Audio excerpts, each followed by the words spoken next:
અમરેલી જિલ્લામાં ખાંભાગીર બાદ બગસરા પંથકમાં પણ માવઠું થયું। બગસરા શહેર ગ્રામ્ય વિસ્તારોમાં કમોસમી વરસાદથી ખેડૂતોની ચિંતા વધી છે।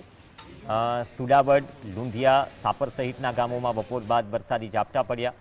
બદલાયેલું આ હવામાન ઘઉં, ધાણા, જીરું સહિતના પાક માટે આફત નોતરનારું છે।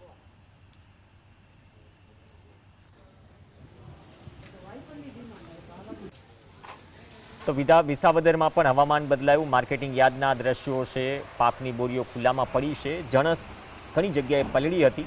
યાર્ડના સત્તાધીશોએ તકેદારી ન રાખતા ખેડૂતો અને વેપારીઓનો માલ પલળી ગયો હતો। બપોર બાદ એક તરફ તડકો છે, બીજી તરફ માવઠાનું ઝાપટું, પરંતુ આ ઝાપટું નુકસાનીનું ઝાપટું પણ છે। હવામાન વિભાગે જે આગાહી કરી છે તેના પગલે યાર્ડ સહિત જ્યાં પાકની ખરીદી થઈ રહી છે તે તમામે પણ સૂચનાઓ આપી છે, પરંતુ ઘણી જગ્યાએ અમલવારીમાં શૂન્ય અવકાશ।